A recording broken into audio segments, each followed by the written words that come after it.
aircraft. That announcement from Premier Dave Hancock today. This comes on the same day Redford officially resigned as an MLA. Provincial Affairs reporter Tom Vernon begins our coverage tonight. I am resigning as Premier of Alberta, effective this Sunday evening. It was a move Alison Redford hoped would turn down the heat. Facing caucus unrest in March, she stepped down as Premier. But with a damaging auditor's report about her use of government aircraft looming, Redford has taken it one step further, announcing, "I'm stepping down immediately as MLA for Calgary Elbow to start the next chapter of my life. I recognize that mistakes were made along the way. In hindsight, there were many things I would have done differently. That said, I accept responsibility for all the decisions I have made." But even one of her closest allies believes that isn't enough. Premier Dave Hancock wants the RCMP involved. I think that that's the prudent thing to do in a circumstance of this nature. The report identifies a number of areas of concern. That's what happens when you're in power for 43 years. The opposition says the problem goes much deeper than just the former premier. Why the money was wasted and where is the accountability of the rest of the government? This cannot be pinned on one individual, which is Premier Redford.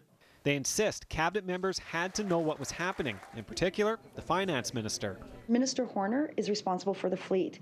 The Premier is ultimately responsible for all of the decisions the cabinet makes. So Ms. Redford can try and take away some of the heat from this government and this cabinet, but the reality of it is that there's no I in team. We know that this runs much deeper than just Alison Redford.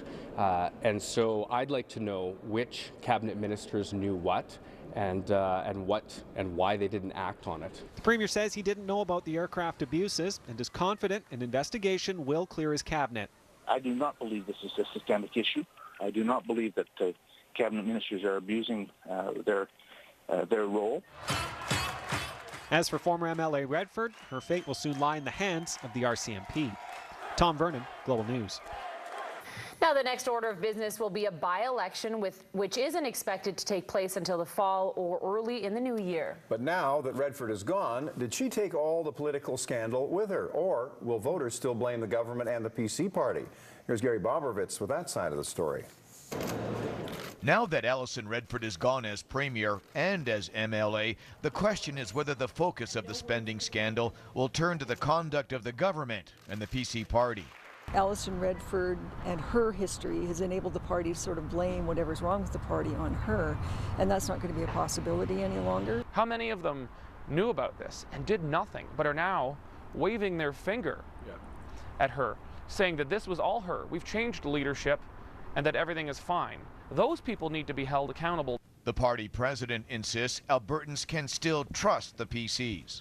Within the operation of her office, certainly things, I'll say the proverbial buck stopped on her desk. But one of the leadership candidates says a deeper shakeout is needed. For me as leader, I will make the changes at the top that need to be made so that we can demonstrate clearly to Albertans that we have learned the lessons from the past. The Calgary Elbow riding will now have a by-election.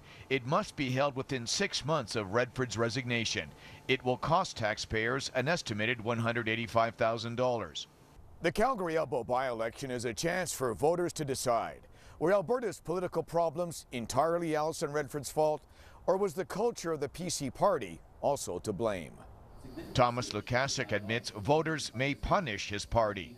It definitely will be a report card. If it happens rather soon, it would be a report card on the conduct of the government of the past. Jim Prentice would need a seat if he wins the leadership race. He wants no part of Redford's former seat. I don't plan to run in Calgary Elbow. There clearly will be a by-election. From my perspective right now, I'm focused on the leadership race, which is in the home stretch. The by-election will be held after the leadership vote in September. The date will be decided by the new premier. The PC leadership vote will be held exactly 1 month from today.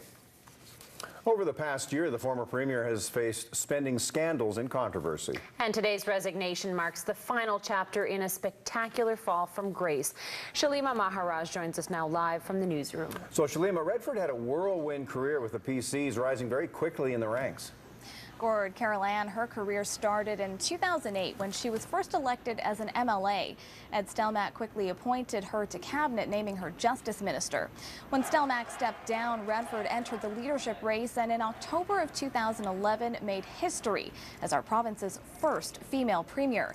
But it was downhill from there as scandal and controversy led to her decision to step down as premier. Quite simply, I am not prepared to allow party and caucus infighting to get in the way of building a better future for our province and for all Albertans. The resignation came in the wake of controversy over Redford's travel expenses, including a $45,000 trip to South Africa for Nelson Mandela's funeral last December, an amount she agreed to pay back only after her caucus began to revolt. Then came accusations that a private suite was being built for her near the legislature.